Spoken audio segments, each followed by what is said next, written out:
بسم اللہ الرحمن الرحیم۔ خلیفہ ہارون الرشید کی بیوی ملکہ زبیدہ بنت جعفر فریضہ حج کی ادائیگی کے لیے مکہ مکرمہ آئیں۔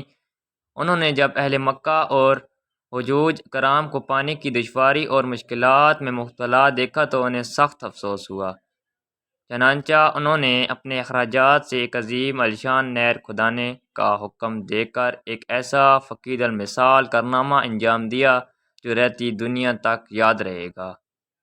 ملکہ زبیدہ کی خدمت کے لیے 100 نوکرانیاں تھیں جن کو قرآن کریم یاد تھا اور وہ ہر وقت قرآن پاک کی تلاوت کرتی رہتی تھیں۔ ان کے محل میں سے قرات کی آواز شہد کی مکھیوں کی بھنبھناہٹ کی طرح آتی رہتی تھی۔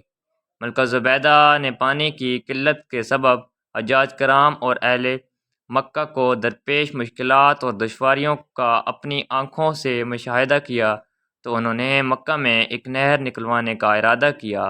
اب نہر کی کھدائی کا منصوبہ سامنے آیا تو مختلف علاقوں سے ماہر انجینئرز بلوائے گئے۔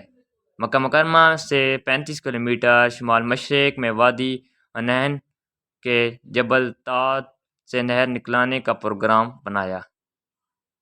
اس عظیم منصوبے پر 17 لاکھ دینار خرچ ہوئے۔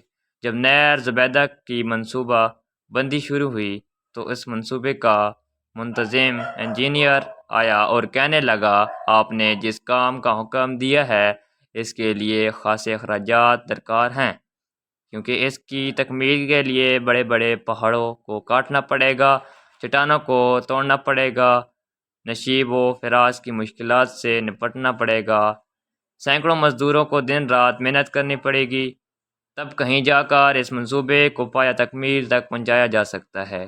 یہ سن کر ملکہ زبیدہ نے چیف انجینئر سے کہا، اس کام کو شروع کر دو، خواہ کلہاڑے کی ایک ضرب پر 1 دینار خرچ آتا ہو۔ اس طرح جب نہر کا منصوبہ تکمیل کو پہنچ گیا تو منتظمین اور نگران حضرات نے اخراجات کی تفصیلات ملکہ کی خدمت میں پیش کیں۔